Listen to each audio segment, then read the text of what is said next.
right, if you have been living under a rock, you probably don't know that I never want to make another hot cross bun in my life because you guys have killed me. But I love you, and because I love you, I am doing a dry mix for you guys so you can make it at home for Easter. You can have the amazing smell of hot cross buns coming out of your oven on Easter morning. So I haven't finalized the packaging yet, but I've just put them in bags for you guys today so I can do a video. So step by step, I can do it with you or you can do it with me, whatever. Okay, so when it arrives, you're gonna get 4 bags, okay? They will be labeled as bag 1, bag 2, bag 3, bag 4. And the only ingredients you're gonna need to add is some eggs. You'll need 3 eggs. You'll need 55 grams of melted butter. And in this first bit that we're gonna do, you're gonna need 125 grams of, or mils of Mel warm water. Mel warm water is what you guys would know as lukewarm water, but I don't know who Luke is, so I call it Mel warm. So Mel warm is just about 30 to 35 degrees, so you can put your finger in there. It feels a bit warm, it's not hot. This water is gonna be for our yeast, and our yeast is gonna grow about that 30-degree temperature, so you don't want it too hot because you will kill the yeast, okay? So perfect Mel warm water, about 30, 35 degrees, okay? All right, so we're gonna make our hot cross buns, and we are gonna get bag number 1 and our 125 grams of Mel warm water. Okay, we're gonna empty the contents of bag 1 into our Mel warm water. And we're gonna give it a good zhuzh around, making sure all of that is dissolved.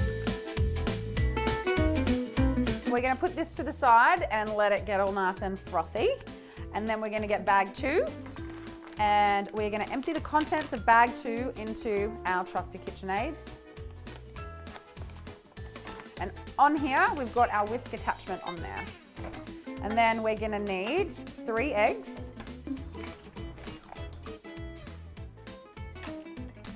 And we're gonna add our 55 grams of melted butter.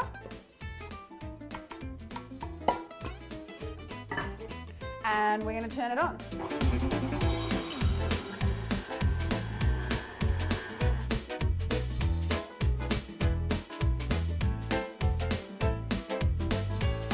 Now we're gonna add our fermented yeast into our KitchenAid, and we're gonna put the speed on quite low, just so, again, you don't get smashed in the face with yeast.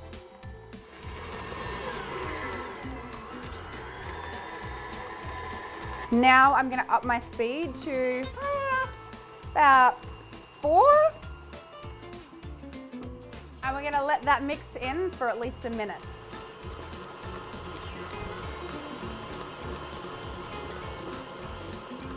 Okay, so now is the time. If you want to add fruit or anything to it, you can. So if you want a traditional fruit, you can add some sultanas. If you want a blueberry flavor, you can add some either fresh blueberries or some frozen blueberries. With frozen blueberries, I like to defrost them first and squeeze out as most of the liquid as you can, just because I've already made this perfect for you. You can make choc chip ones. You can add some milk choc chips in there. But today I'm just gonna add some sultanas or raisins, and I'm probably gonna use about 1/3 of a cup of raisins, and we're just gonna mix that in.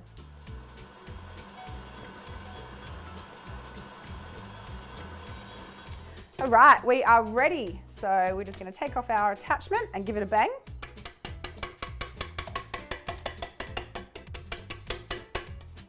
So as you can see, the dough is quite sticky. So I'm just gonna get all that off. Now that your dough is ready, you're gonna need something, I mean, you can use your hands if you want to, but the dough is quite sticky. But you're gonna need something to kind of measure your balls. Measure your balls. Okay, so you're gonna wanna grease your little, whatever it is that you find. If you've got one like this, then awesome. But I use just a little bit of olive oil onto a paper towel, or you can use butter if you want to. And we're just going to grease our little ball sizer. And we're gonna do that for each scoop that we take out. And I've got my little greased ball sizer. And I've greased my tray. And again, through each little scoop, just grease it. so you don't get your dough stuck.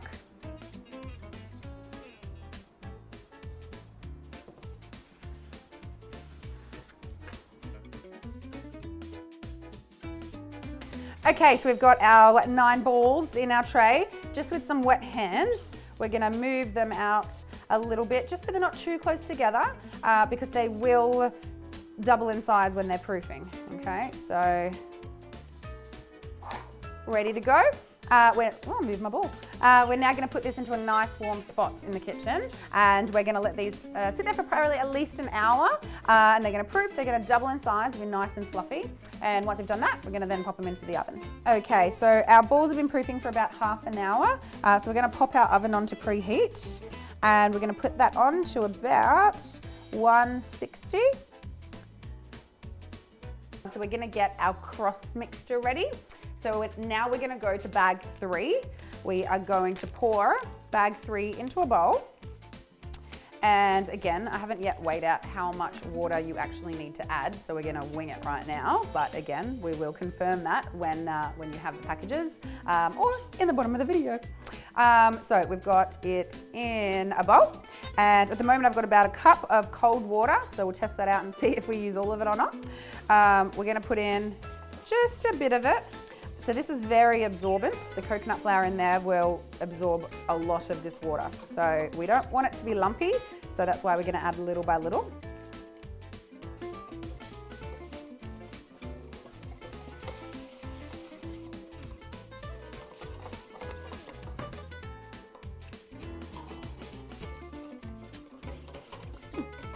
Turns out a cup was perfect.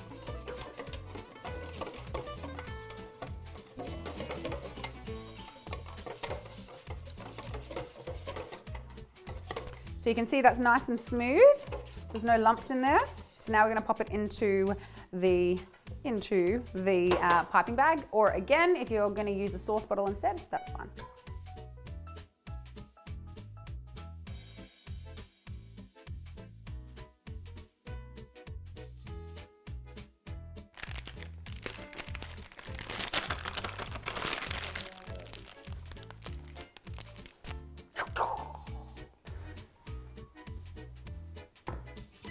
Okay, so our buns have been proofing for about an hour. They have doubled in size. You can, if you want to, get them a bit bigger than that, but they will keep rising in the oven.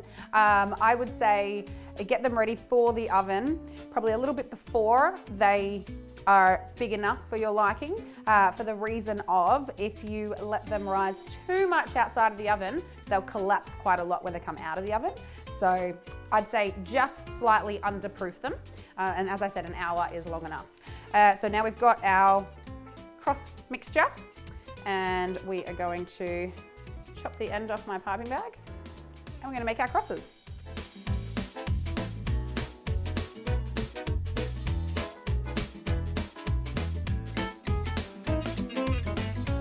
All right, crosses are done and they're ready to go in the oven. So we have our oven at 160, and we're going to pop these in for about 35 minutes on the top tray, okay? All right, we have the final mixing thing to do. So we are going to get bag 4, and this is going to be our glaze, okay? So we're going to get a small bowl, and we are going to empty it in there. Oh, sweet. All right, so very important here, we don't want to add too much water at a time because it will get nice and sticky and quite lumpy. So just a little bit of water at a time, about a teaspoon, and give it a mix.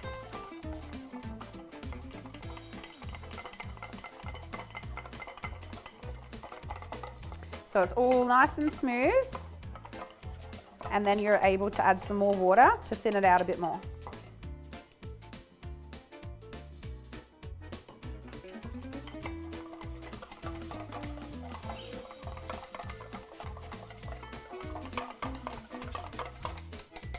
And that's ready to go.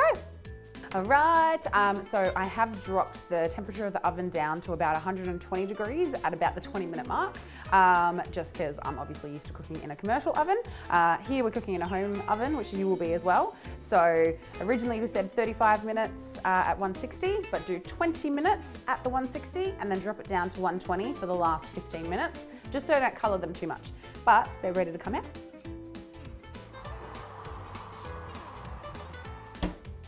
And we have our hot cross buns. Now is a good time to glaze them while they're still nice and warm. So we're just gonna get our glaze and put a good zhuzh on them. And they're just ready to cool down in their little pan, and then we can eat it.